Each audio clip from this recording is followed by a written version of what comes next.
नमस्ते, मी कोमल. मैत्रिणींनो, स्वागत आहे तुमचं कोमल किचन अँड लाईफस्टाईलमध्ये. आज आपण बनवणार आहोत पिठलं. पिठलं बनवण्यासाठी मी 2 मोठे कांदे घेतलेले आहेत बारीक चिरून. इथे फ्रेश कोथिंबीर घेतलेली आहे बारीक चिरून. 1 वाटी बेसन घेतलेलं आहे. अर्धा चम्मच जिरा, अर्धा चम्मच राई आणि किंचित हिंग घेतलेला आहे फोडणीसाठी. चवीप्रमाणे मीठ, अर्धा चम्मच हळद, आलं लसूण मिरची कोथिंबीरची पेस्ट घेतलेली आहे. जेवढं लागेल तेवढं पाणी. आणि इथे मी थोडंसं कढीपत्ता घेतलेला आहे आणि फोडणीसाठी तेल. इथे मी गॅस ऑन केलेला आहे. त्याच्यावर पॅन ठेवलेला आहे.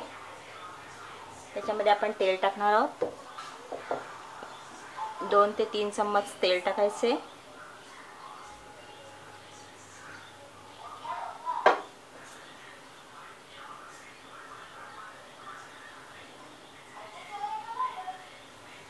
त्याच्यानंतर आपण त्याच्यामध्ये कढीपत्ता टाकणार आहोत. कढीपत्त्याची 2-4 पाने बारीक तुकडे करून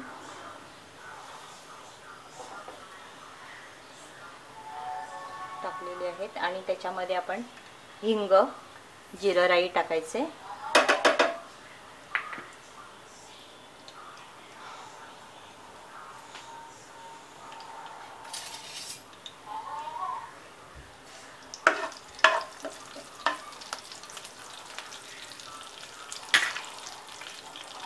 त्यातच आपण थोडीशी कोथिंबीर टाकणार आहोत.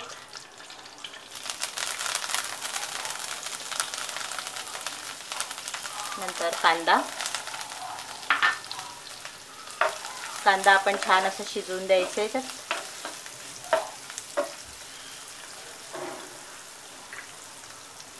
मंद आचेवरती पॅनवर झाकण ठेवून शिजवून घेऊया.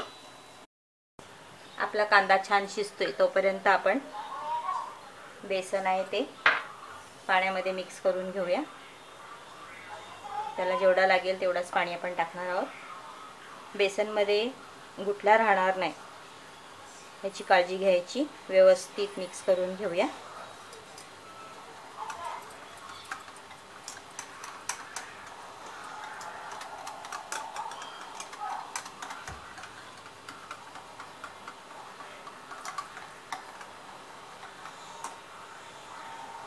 इथे आपला कांदा शिजतोय आणि तो लवकर शिजण्यासाठी आपण त्याच्यामध्ये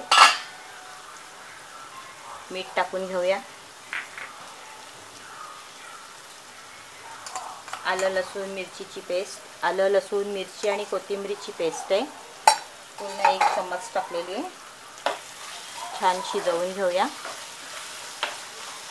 मिरची जर आपण बारीक कापून टाकली तरी चालेल, पण दाताखाली आल्यानंतर फार तिखटपणा जाणवतो, म्हणून मी पेस्ट बनवलेली आहे.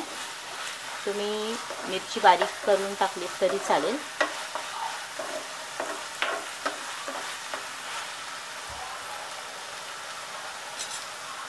आता हे आपण छान शिजवून घेऊया.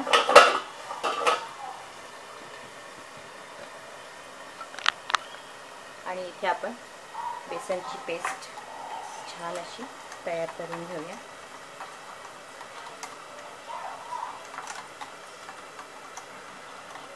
एक वाटी बेसनसाठी आपण अर्धा ग्लास पाणी वापरलेलं आहे. बघूया आपला कांदा शिजलाय का व्यवस्थित. छान शिजलेला आहे.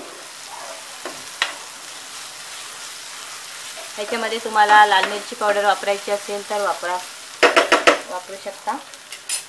त्याच्यामध्ये आपण हळद टाकूया. अजून थोडी कोथिंबीर टाकूया.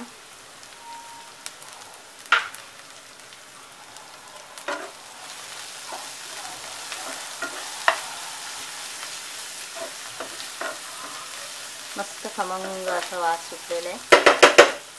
त्याच्यामध्ये आता आपण बनवलेलं बेसनचं पाणी टाकणार आहोत आणि ते आपण छान असं त्याच्यामध्ये शिजवून घेणार आहोत.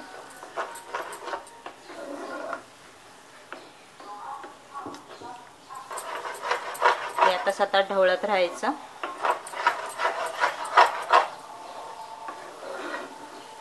त्याच्यामध्ये हवं असेल तर अजून थोडंसं पाणी टाकायचं.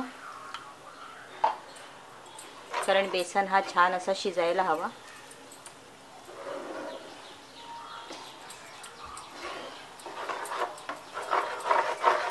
चांगला मिक्स करून घेऊया.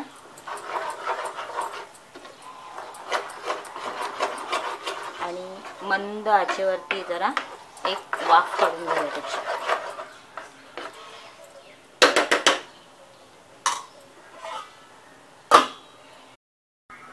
बघूया 5 ते 7 मिनिटं झालेली आहेत.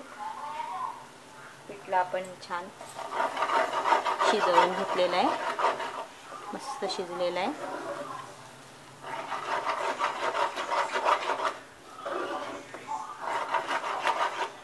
आपण जर सुकंच पीठ टाकलं असतं तर ते एकदमच कोरडं कोरडं झालं असतं.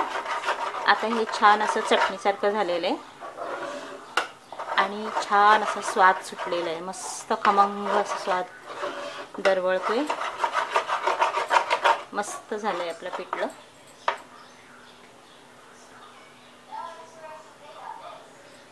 आता मी गॅस बंद करते आणि सर्विंग प्लेटमध्ये काढून घेते. 10 ते 15 मिनिटात तयार होणार आहे खमंग असं पिठलं आपलं तयार आहे. हे आपण ज्वारीच्या बाजरीच्या भाकरीबरोबर खाऊ शकतो. शिवाय मुलांना टिफिनमध्ये सुद्धा देऊ शकतो. मैत्रिणींनो, तुम्हाला जर ही रेसिपी आवडली असेल तर ह्या रेसिपी खाली नक्की लाईक करा आणि सबस्क्राईब करायला विसरू नका.